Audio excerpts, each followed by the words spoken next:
Good morning. I'd like to welcome everyone to the webinar.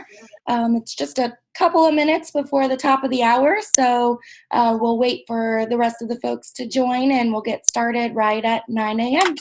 or 10 a.m. your time.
Keep doing that.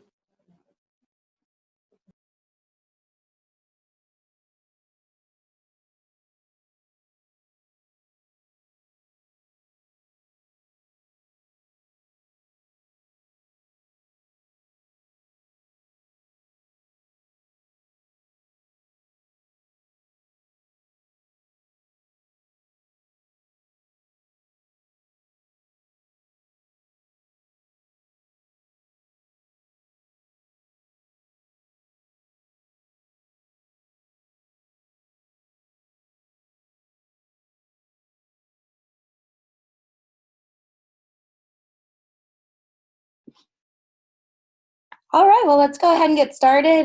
Good morning, everyone. This is Jamie Kleinsorge. I'm going to turn things over first off to Dan Lepo to do a brief introduction, and then we'll dive right into the webinar demonstration. Dan, are you there?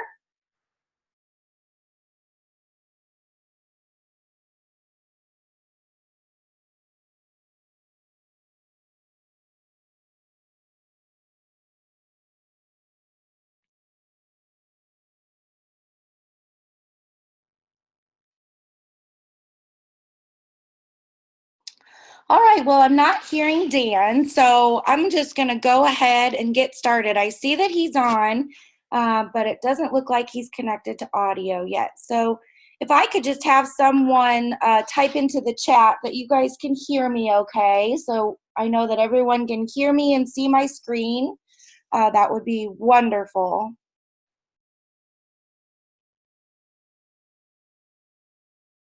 All right. Looks like everyone can hear and see, so that's great. So we'll just go ahead and dive right in. So welcome this morning to the Community Action Association Pennsylvania webinar. We are going to view and get a demonstration of the new CAAP hub that's available on the CARES Engagement Network. So my name is Jamie Kleinsorge. I'm a project coordinator at the Center for Applied Research and Engagement Systems, also known as CARES. We are housed on the University of Missouri campus, and we've been the technology partner behind Community Commons and the systems that you guys have been using for the past couple of years to do your community needs assessments. So we are excited to have migrated your site over to our new engagement network. And this is the product that you see here before you today. So first and foremost, I just want to mention that I have this black bar here at the top, and you all can just ignore that because I'm a super admin on the site, and so I can't seem to get rid of that. But nonetheless, I just wanted to let you guys know, first off, the URL is caap.engagementnetwork.org. So if you are interested in following along, you're welcome to do so. you will need to make sure that you have an account and that you register. And so the first thing that you're going to do is you'll probably go ahead and click this register button, and you're going to send us a quick email, and I will reply with an invitation for you to have an account on the site. So this is the home page here, and it's a pretty simple navigation. You can see that we have this ever-present home here at the top, so you can always get back to the home page. We have a link to the Community Needs Assessment tool, which we'll be doing a full demonstration of today, and a link to the map room. You can also reach the Community Needs Assessment by clicking this hover button here down here at the bottom of the page, as well as the map room. So just wanted to point those two things out here. I'm going to go ahead and just click this Community Needs Assessment at the top of the page here. And we're going to fall right into the first part of the process of creating a community needs assessment. So hopefully you all were familiar or have used the previous tool on Community Commons, but even if you're not, this is a pretty simple process. You can see here it takes about 3 steps to create a comprehensive community needs assessment report for your local agency or for a group of counties. So the first thing that you're going to do is select your location. Here you can see that we have this agency list. And so we've been updating this recently because I think some of you have had some name changes. But the first thing that you're going to do is select one or more agencies to define as your report location. So for example, I could select Berks and Blair County if I'd like to. Or if I've made an incorrect selection, you can see here that there are little X's on the right-hand side of the screen where I can delete maybe a selection I've made an error. So I can select one community action agency or 2, depending on what I'm interested in getting a report for. I also want to point out that you may be doing work in just one or a couple of counties, and maybe it doesn't cover your entire agency region. So you can see here this first selection option is by agency. The second one is by county. And what you'll see here is now I get a series of counties that are available for the state of Pennsylvania. So again, I can select one county, or I can select multiple counties to view as part of my report location for my CNA. Finally, I know that some of you do just work in the city of Pittsburgh, and so we have made a special selection just for Pittsburgh here. So you can select Pittsburgh and receive a report just for that one city. So I'm going to go back to the agency list because I feel that's probably going to be the most common selection for you all. And I'm just going to go ahead and select one agency here. I'll select 2. So we'll have 2 central Pennsylvania. And so we'll go ahead and move on to the next step. So down here on the bottom right-hand corner, you'll see here that the next step is data indicator. So I'm going to go ahead and click that button. So for those of you who may have used a report on Community Commons, this is where the report creation process differs slightly. You'll see here that we have the indicator selection process up front. We used to have this sort of on the back end or after you've created a report. We used to feed you all of the indicators and realized that that really wasn't helping folks learn more about the indicators and making some very discrete selections. And so we did move that to the second step of the report creation process. So you can see here that there's this nice taxonomy where all of the indicators for this CNA report are categorized. So the first one here is population. Over here on the right-hand side, you'll see these small carrots, so you're able to open and close each of these data categories. And under each category, you'll see that there's individual indicators. So at this time, I can either select an entire data category, so by clicking the checkbox right next to population, or I can select a single data indicator by selecting just those indicators or clicking the checkbox next to those indicators that I'm most interested in. So I'm going to go ahead and just select all of the population. And the other thing that I wanted to point out here is that you can see as I hover over each of the indicators, these little I buttons or information buttons start to highlight. I can click on any one of those, and what it's going to do is it's going to give me more information about that indicator. So it gives me data attributes. So here we're looking at race demographics. So I'm going to be able to see information for each of these races. I'm also going to be able to see it displayed in a map. And then if there are additional data by population groups, I can see where they're available. And then also I can see a data source. So here we can see that it was from the American Community Survey, and I can get a link back to that original source. So I just wanted to point those out because they can be very helpful if you are trying to learn a little bit more about each of the indicators. So as you can see here, I can select all of the indicators from each of those data categories. So I'm just going to go ahead, and make a random selection to create a report here. So you'll see that we have information about veterans, employment, so things like employment status, top employers, workforce investment areas. We also have some information about education, so high school dropout and graduation rates, achievements by group, adult literacy, things around child care facilities. So those are all going to be available. We do have a category around housing, looking at housing age, the number of homeowners, housing cost burden, vacancy rates, and so on. We also have information just about income, so looking at wages and income levels. And that is broken out from poverty, because as you can see here, we do have a number of poverty indicators. So I'm going to go ahead and add all those poverty indicators to our report so we can view some of those. We also have information about nutrition. We have some indicators related to healthcare. And then we also have some indicators related to crime. So again, you're welcome to select an entire category, or you can select just individual indicators to add to your report. So now we have completed the first step in the CNA creation process. We've selected our location, and we've completed the second step, which is the selection of our data indicators. So the third selection that we'll make is what type of report we want. So you can see here we have a couple of different report output types. The first and most commonly used is going to be the comprehensive report, and that's the output that you guys, if you have used past reporting systems, that you're most familiar with. It's going to show you the most information about each indicator that you've selected. Here you'll see there's a couple of options that say show data for each county. So if you've selected multiple counties or you've selected an agency that serves multiple counties, you will see data breakouts for each of those counties.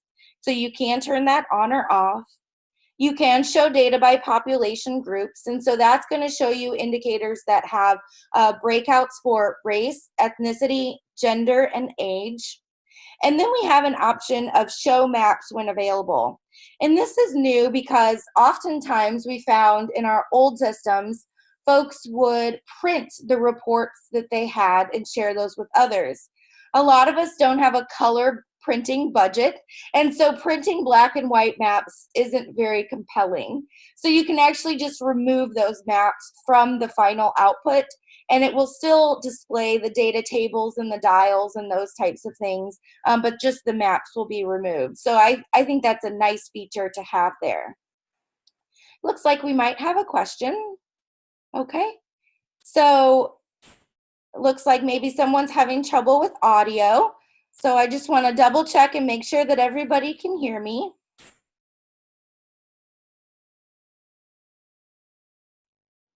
Okay, looks like we're okay. Okay, great. So the other options that we have here are quick facts and source and methodology. So the quick facts report is just going to be a series of data tables. And the source of methodology report is just going to be an appendix of all of the source and methodology information for each of the indicators that you've selected. Again, if you're familiar with our previous report outputs, you'll note that we used to include the source and methodology information under each indicator. We still have the source cited, but we don't have that additional information anymore. That's included in this appendix. And that's because, again, when you would go to print the old report output, you would get maybe 200-300 pages because all of that source and methodology information was in there. So we were trying to create a skinnier report that's easier to share with others, but still make sure that you had access to that complete source and methodology information. So I'm going to just go ahead and open this comprehensive report here, and you'll see what happens is that the report loads your indicators pretty quickly. One thing to note is this download as button. You'll see that it's starting to populate, and this is moving forward. And so that just kind of gives you a little bit of a progress status on your indicators loading in your report. Nonetheless, we can still start to explore the first couple of indicators that we've selected. So here I just want to point out that we do get a reminder of the location that we've selected. So we have selected 2 community action agencies as our report location. So as we go through this report, you'll see that all of the counties that are part of these 2 community action agencies will be included as part of our output for the report. So the first indicator that we selected is population and population change. So you'll see here that every indicator has what we call a stem sentence. So it tells you a little bit about the indicator in context of the geography that you've selected. So you can see here that during a 13-year period, it looks like these 2 areas, these 2 action agencies that I've selected, the population has grown by 5.82%. And then I also get the actual totals for the area as well. So the same information that's reported here in this stem sentence is then also delineated here in this data table. So a couple of things to point out about this data table that you'll see along with the other data tables as we scroll down is that we have, again, breakouts for each of the counties that are part of the community action agencies that we've selected. But we also then have this line called report location. And so anytime you see that, it is an aggregate of the report location that you've selected. So here we've selected 2 community action agency areas. So this report location line is an aggregate of these 2 community action agency areas, which means it's the aggregate of these 5 counties that we've selected.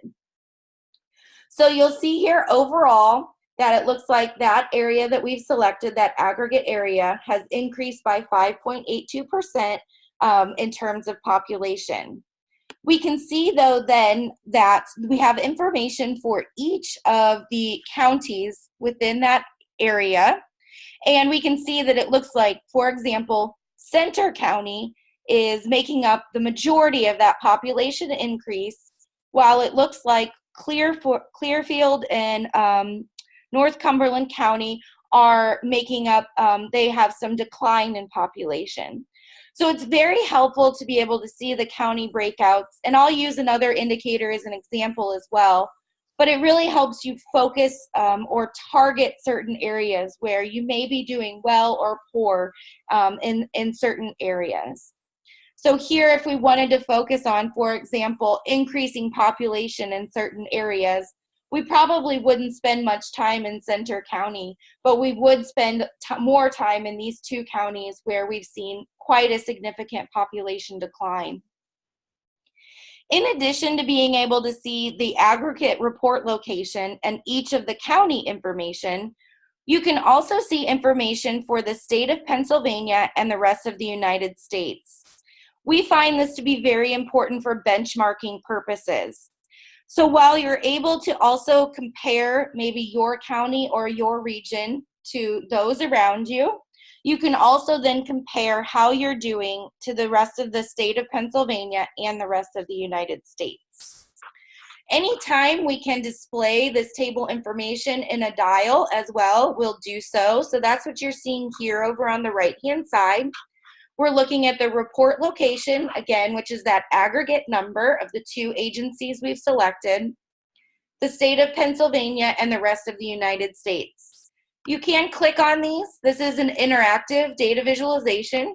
So you can turn, for example, the state of Pennsylvania on and off if you just wanted to look at the report location compared to the United States, or vice versa. You can select just Pennsylvania and the report location and turn the rest of the United States off. So here, right below this data table, you'll see that we do have a link back to the source. So this is from the American Community Survey, and it does look like we've been able to update this to the most recent ACS data, which is going to be 2013 to 2017. You can also click this Show More Details, and again, it's going to give you a small pop-up that provides more information about that data source or the data itself. So here we can see just a little bit of data background and then that methodology information as well, in case anyone is interested. So it looks like here maybe my map isn't quite loading, but we'll see population density in a map as well. So any additional data visualizations we can provide will be below that first table.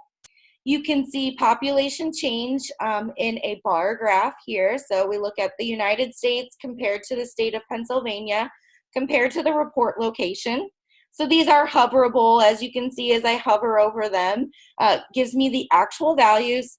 And again, these are interactive. So if I just wanted to compare, for example, the report location to the rest of the United States, I could turn the state of Pennsylvania off just by simply clicking the name Pennsylvania there at the bottom of that bar chart. This is an example of an indicator that has those population breakouts. So here we're looking at age and gender demographics still in relation to population change. So we're looking here at the report location, and we're looking at each of those counties, the state of Pennsylvania and the United States, and we're looking at ages that range from 0 to 4 to over 64 and breakouts for male and female. We see here that this is also represented in a pie chart. So again, I can turn these on and off if I'm interested in viewing just one selection. And as I scroll down, you can see we also have age breakouts by race and ethnicity as well. This is helpful if you're doing work around equity or you're interested in targeting certain types of populations. So if you are working, for example, with just Hispanic populations, or maybe you're writing a grant that's to work with a specific population group, these numbers can be very helpful in determining how many people you could potentially serve in your area. So as I scroll down here, you can see, again, as I scroll through each of the indicators, it's going to display the indicator name. It's going to display a STEM sentence that tells me a little bit about the indicator in context of the geography that I've selected. I get to see this nice data table that shows me the aggregate report location, each of the counties served, the state of Pennsylvania, and the rest of the United States. Here, it looks like my map chose to display. So you can see population, minority population percent by tract.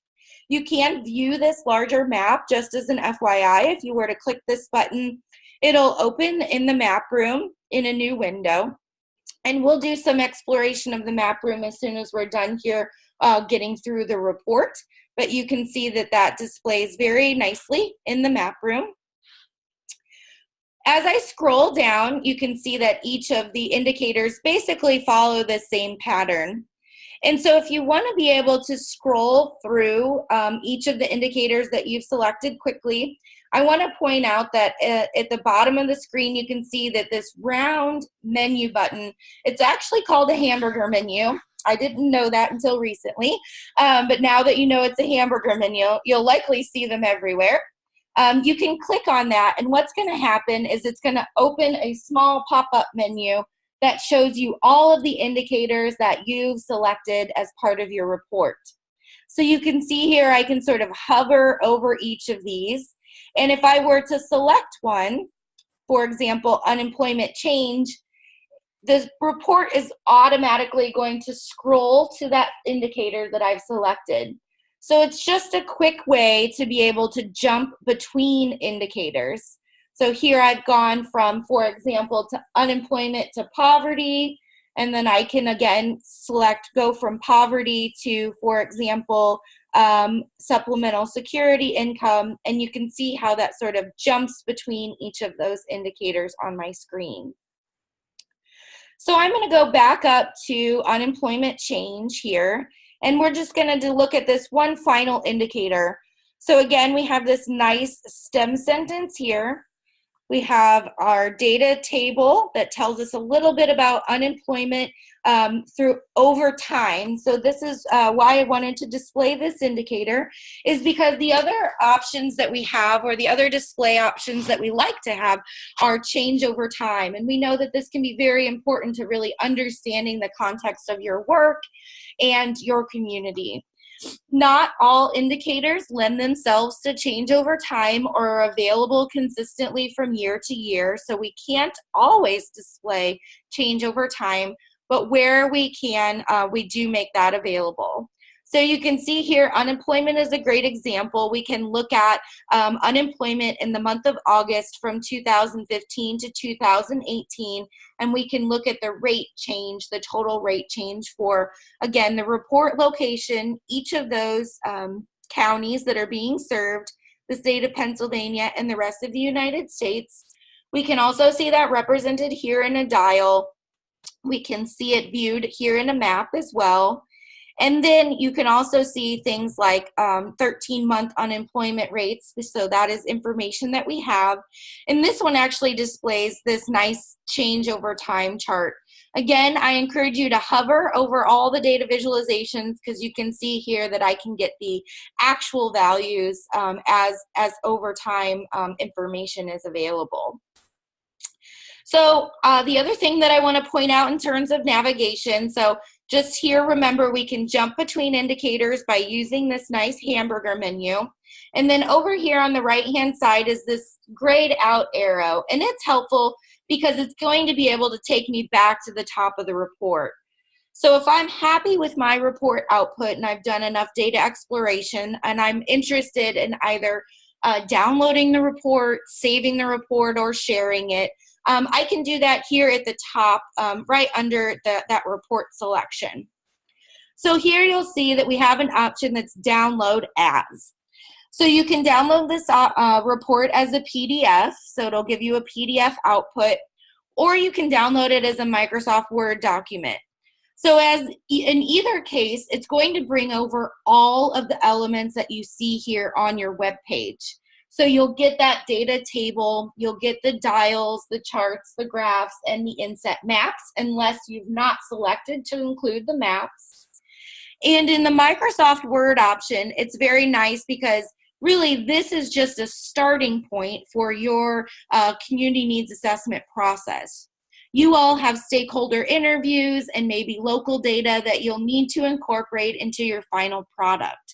And so by being able to export this report as a Word document, you can start to insert some of those things. You can add additional context, you can add additional data, you can drop in your stakeholder interviews or your qualitative output, all into one large Word document. The other nice thing about the Word document is that it, for example, if you just wanted to pull out the data tables and the dials, but you wanted to remove all the other data visualizations like the bar charts and the maps, you could just simply delete those from that Word document. So it's really like a customizer for you all. Now you may want the entire report for your triannual CNA, but this tool can be used for a variety of other purposes. And so if you are, for example, writing a grant application and you need some of this data to talk about the population that you're going to serve as part of the grant, again, this Microsoft Word export option is going to be really useful for getting you started and providing some up-to-date, accurate information in both data table and chart form for that application. You can also share this very easily. So by clicking that share button, I get a couple of options. I always joke that these reports probably aren't the most exciting thing to share on social media. Nonetheless, we've enabled that functionality for you. So you can share it on these social media platforms as well as email, which is probably going to be more likely. So if you did want to collaborate with someone, you could share that very easily via email. You can print it, which means it's going to send the report to your printer, or you can export the tabular data to an Excel sheet. So if you are working with somebody or you yourself want to do some additional data analysis, or you just enjoy creating your own charts and graphs in Excel, you can export this data to an Excel document, and it is made available to you to analyze and manipulate there. So moving on, that is really the overview then of this community needs assessment. We went through selecting our location, we selected our data indicators, and we selected our report output. So I just wanted to note that you can sort of click back through those 3 steps if you need to sort of start over or refresh your memory of what you did select in terms of data indicators. You can always go back and select additional indicators or turn off those that you maybe wanted to omit from your report after reviewing them. So I'm going to go ahead here and go back to the home page, and now we're going to spend about the next 10 minutes exploring the map room, and then we will have time at the end for some questions and answers. So here I'm just going to go ahead and select the map room. And so really this is sort of a supplemental or an added bonus to the community needs assessment report that's available here in your hub. So the map room is really a place where you can do additional exploration on your community and the indicators that we make available within our data warehouse. So as you saw within the report, there's about 100, I would say, indicators included in your report, but CARE's warehouse has about 20,000 available data indicators. And so we make the remainder of those indicators that are not included in your report available here in the map room. So you're still able to get information via the maps or create maps about your community. It's just not going to come out in that export or in that report output. So the first thing that you're going to do as you enter the map room here is search data. So you can search our full warehouse of data or our data engine, and you can do that sort of 3 ways. So the first way I'm going to show you is to browse by topic. And so you can see here there are 2 buttons here at the bottom, browse by topic and browse by source. So I'm going to go ahead and click that browse by topic button, and you'll see here that we have a taxonomy that displays. And so the first one, for example, is civic and social. So simply by clicking that caret, again, you can see this caret here on the left-hand side, it opens a sub-categorization. And again, I can click another caret to, for example, built environment. And then let's say we'll pick facilities, and let's say we want to look at libraries. So it does take a couple of clicks when you are searching by topic to get down to the actual individual indicators. So you see here I started with civic social, went to built environment, then facilities, and then got more specific with libraries. And that's where you can see these individual indicators that I could select to add to a map.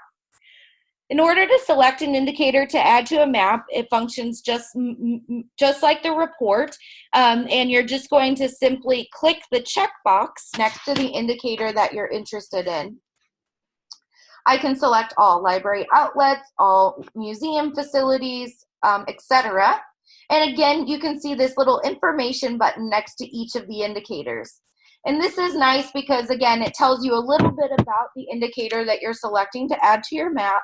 So it tells you this displays the locations of all museums and related facilities. It was released in 2015. It's a biennial release cycle, so every other year. It's a location data set, which means it's going to be points on a map. And then I also have a link back to that original source. So I can go ahead and select that one indicator and just simply click Add to Map. And what's going to happen is you can see that over here in the right-hand side, it's populated in my legend, and it looks like I need to zoom in to view the data. So first and foremost, I want to mention that right above the legend, there's this interlocation box. And so if you want to zoom into a specific area, you can either use these plus and minus buttons over here on the left-hand side, or you can type in a location, and as you can see, just like Google does, it starts to predict where I'm trying to select. I'll just go ahead and select the entire state of Pennsylvania, and as I zoom in, you can see here that then all of those museum facilities have populated here on a map. I'm going to go back here to the Add Data button, though, and the back to the Search Data window. So I showed you how to browse by topic. You can also browse by source.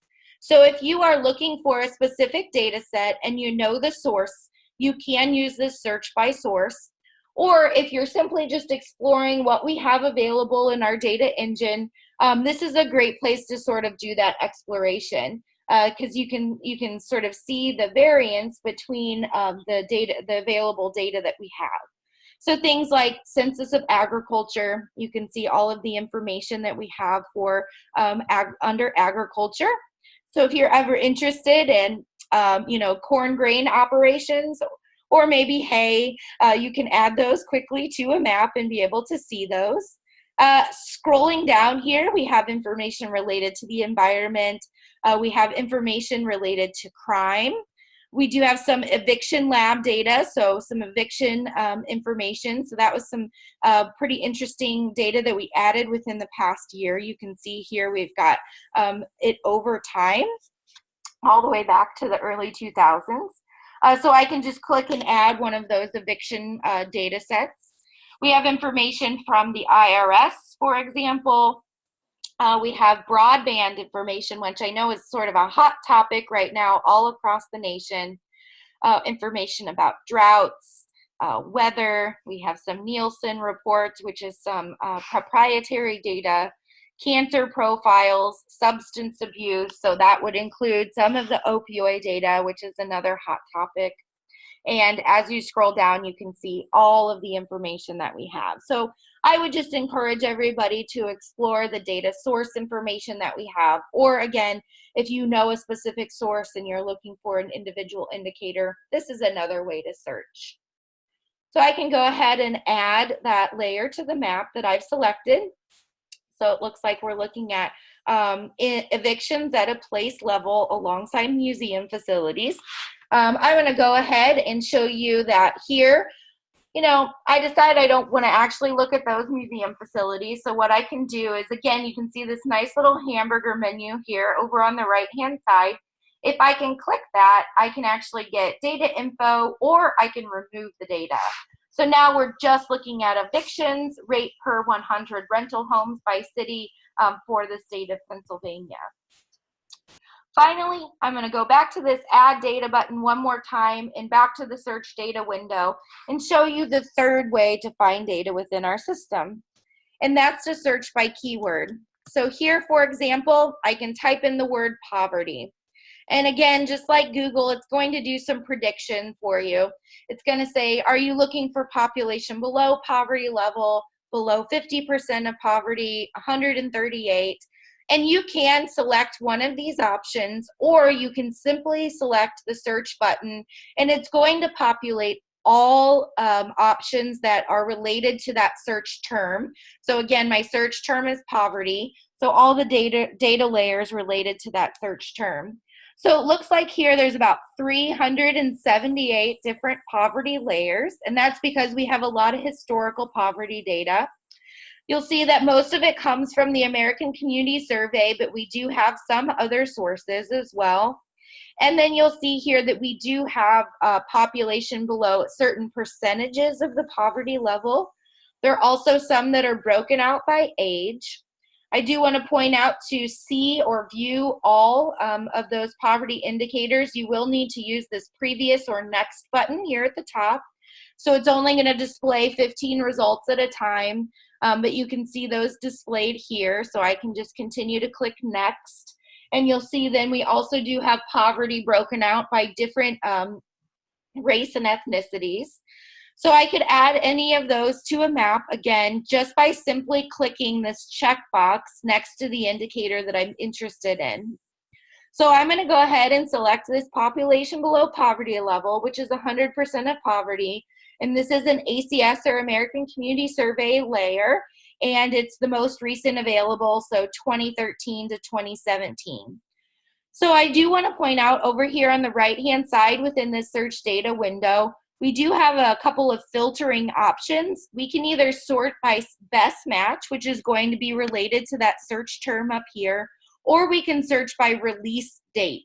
So if you are looking for the most recent data available, you can then search by release date, and you can see how my search options then reconfigure and filter those most recent options there to the top. So I'm going to go ahead, like I said, and add population below poverty level, and you'll see here that it'll display on the map. So now I'm looking at two layers together. I'm looking at evictions and population below poverty level. So this is a good map that I want to continue to explore. So over here on the right-hand side, again, we'll just spend some time in the legend. You'll see here that some of the data layers have data geography options. So let's explore, for example, under evictions, I could look at this information at a county level, and you'll see how the map changes. So before we were looking at it at a place or a location level, and now we're looking at it at a county level. We could also look at it at a census tract level, which is a sub population of the total county. And we can also do that then also for the poverty level. And so with poverty, we have it available at state, place, tract, U.S. congressional district, state senate and state house districts. We have it available at school districts, zip codes, and then PUMA, which is a public use micro area, which you probably won't use unless it's for something very specific. And the reason that I want to point this out here is because this presents you all with a couple of opportunities to view this data and to use it in its most impactful way. So for example, if you are going to be doing any advocacy work, or maybe you're working with a group that's doing advocacy work, viewing poverty data, for example, at a state house district is going to be much more impactful. You know, if you take a map of, you know, a state house district to that legislator and say, this is what poverty looks like in your area, that's going to be a lot more meaningful and a lot more impactful than just simply taking a county level poverty map into a meeting like that. Same with the school districts. If you're talking about poverty, maybe at a school or a school district level, again, to go and talk to those administrators and have a map of what poverty looks like in their school district specifically, that's going to be a lot more meaningful than if you just showed them a state or county level map. If you are looking to get a little bit more granular and look at data, for example, at a zip code level, you can do that. And I'll just go ahead and sort of zoom in here a little bit, and we'll go to this state college area. So here you can see that we're looking at, again, population below poverty, percent by zip code, and we're also then looking at that eviction lab rate as well. Oh, I wanted to pick place for that. And a couple of things that I wanted to point out here is that I always encourage you to click the map. So what you can see here is that if I click this state college area, what's going to happen is that there's going to be a small pop-up that opens, and it's showing me population below poverty, and I get the exact information here. So you can see that it looks like around 32% of people living in this zip code are living at poverty or at the poverty level. You can also see margin of error. You can see the total number of people living in poverty. Again, you can see margin of error, and then you can see the total population. And the reason that I say that this is so important is because this is a great example of an area that's showing in dark brown, right? Which we know, if we look back over to our legend, is over 20%. But how far over 20%? When we click this area, we see here that it's actually 32%, which is pretty significant when you're thinking about an over 20% rate, right? So I always encourage you to click the map and get the actual values for the areas that you're interested in. We can also click these individual evictions data as well and get information about that data layer. So again, it's not just those base layers that you can click and get information about, but you can click any point level information as well. And you can see here the city, the location, the eviction rate, and some other additional metadata, so things like population, renter burden, those types of things. So here again, we're looking at State College, but I could select another area in Pennsylvania. I could look at this in another location if I were interested in doing so. So for example, if we wanted to go over to Erie, again, I can just simply type in that name, or I could type in a zip code and it would take me automatically to that location, and I would be able to view that data for that location that I've selected. So again, I just want to point out over here in the legend, we do have the ability to also label information. So I've turned on the labels for that eviction data. So if you wanted to see that, you could. I could also label the poverty rate for each of these zip code areas that we're looking at. The other thing that I wanted to point out here is, so right now we're looking at main layers, but I can also hover over here on the right-hand side and see all layers. And so the couple of the reference maps that we have turned on are place names. You can see that we could also turn on highways. So sometimes this is helpful, again, if you're taking a map to a city meeting or to have a discussion with some of your stakeholders. Oftentimes having the highways turned on allows people to sort of have a better understanding or give them a reference of where they are and what they're looking at. We default to have state boundaries on, but I could also turn on things like county boundaries and label those as well if I were interested. Like I'm zoomed in a little too far to see, oh, there we go. We can see some of those county boundaries. And then in addition, I also wanted to point out that we do have satellite maps available. So let me zoom back in here. And so this is nice as well, again, to provide some orientation. So most folks know sort of what their city layout looks like. They can identify a main street to be able to sort of orient themselves on a map to view the data. So again, you can select between your map layers and then all layers, and that all layers is where you're going to find some of those reference maps that are available. In addition, I would just like to point out that we do have some additional tools here. So you can do some data queries if you're interested. We also have a select data, a measure data, and a mask tool. I think the mask tool is pretty cool because if you are doing, again, for example, a presentation, or you're creating a PowerPoint, and you're just interested in highlighting, a couple of zip codes where you're going to be doing most of your work, you can see here that I can select zip codes from this mask layer geography dropdown, and then click the map where the zip codes are that I'm most interested in, and it's going to highlight just those areas. I can play around with the transparency here, and you can see that it starts to show some of the areas around, or I can hide those areas completely and just really focus on those zip codes that I've selected. So I think that mask tool can come in pretty handy when you're creating presentations. We also have walk scores, our vulnerable populations footprint, and a location opportunity footprint available.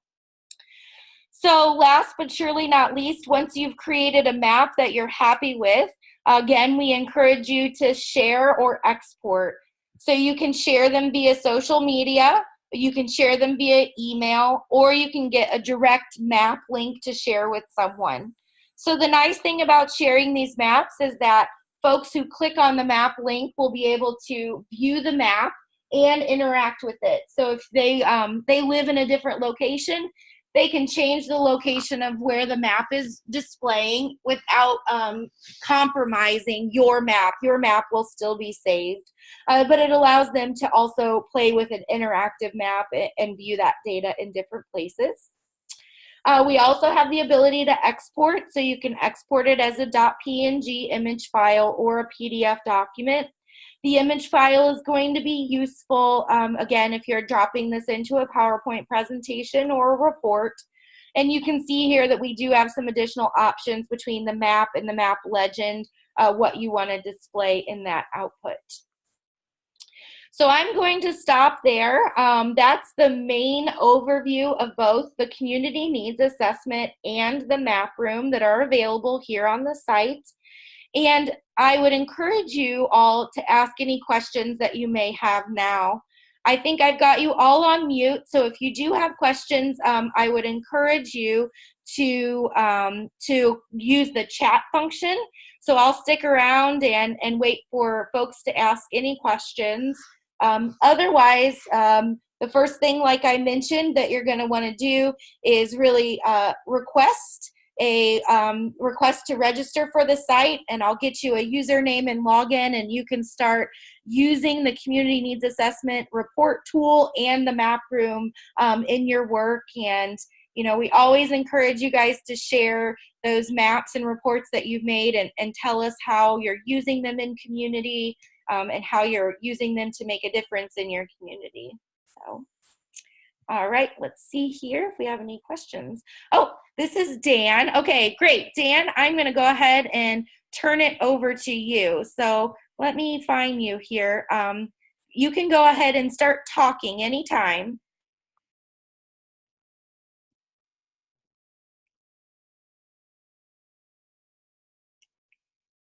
I'm not sure we can hear you, Dan.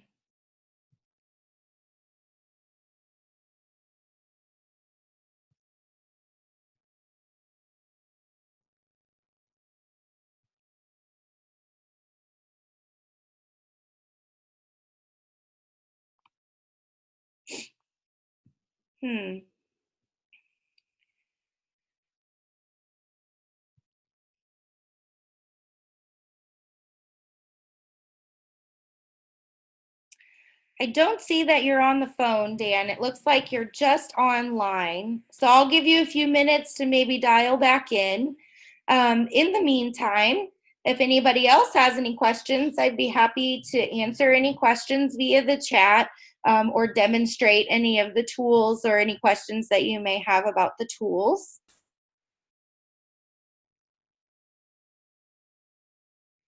I do want to thank you all for being here with me today. A copy or a recording of this presentation will be made available on the site here in the next couple of days. So if you do need to refer back to this presentation, it'll be available for you to do that. You can also always reach out via email. And so let's see. And down here at the bottom of the page, if you click this CARES button, it'll get you back to the University of Missouri page.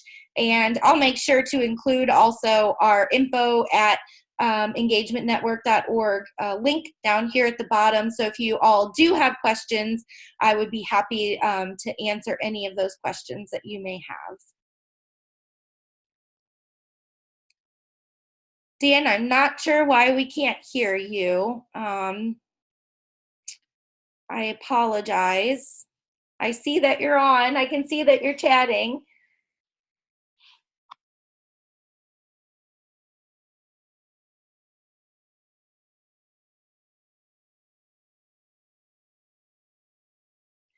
Dan, do you want to try to use maybe your computer audio instead?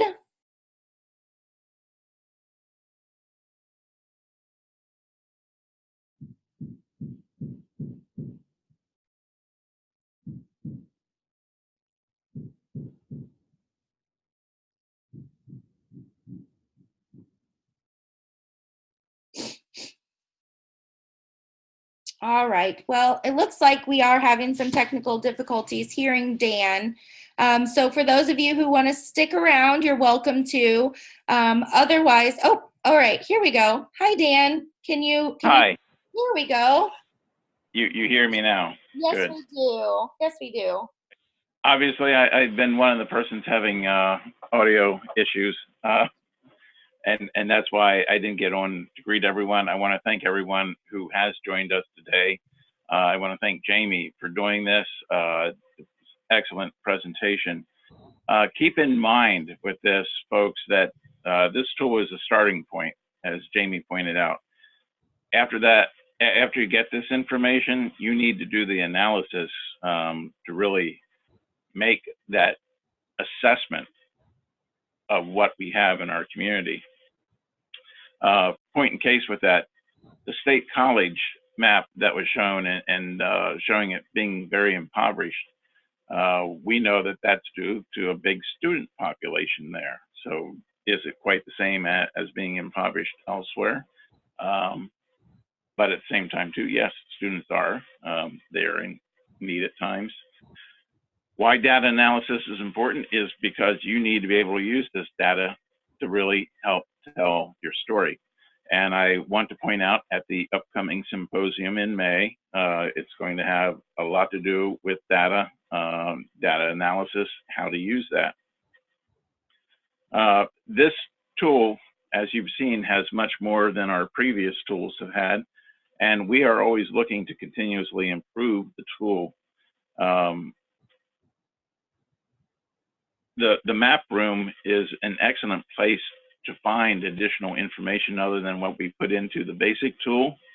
And I will say that if you find yourself going into that map room and continuously, repeatedly going to use the same kind of data, if you think that that would be good for everyone else to be able to see in their community as part of the comprehensive tool, let me know, because that way we can work then with the University of Missouri to get the information into that comprehensive report.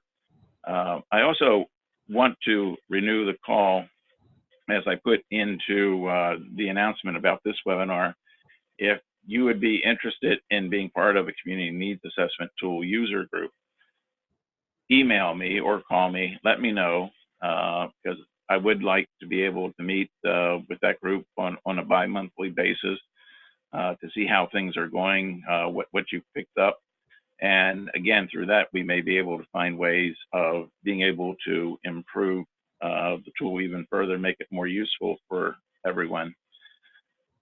Lastly, I wanted to have this presentation, this orientation, so everyone got to see what this tool is before we do the annual invoicing.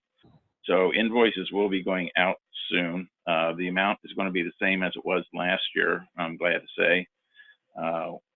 We've been able, with the University and Penn State Data Center, to keep the data amount in line with what we're able to afford.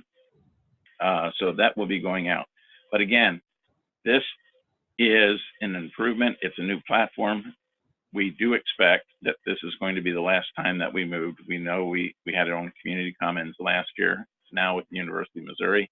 They are the ones who developed this tool, and we plan on being here for quite some time. So once you start using this, you're going to be using this for years to come, but with improvements, I hope. Thanks, everyone. Glad to be part of this. Great. Thank you so much, Dan. And yes, thank you everyone for joining today. As I mentioned, we'll make this recording available on the site here in a couple of days. And I've noticed that some of you have already started to request your username and login. So I will be sure to address those today. Otherwise, I hope everybody has a really fantastic Tuesday and a great rest of your week. And don't hesitate to reach out if you do have any questions or need any assistance in the future. Thank you all and have a great day.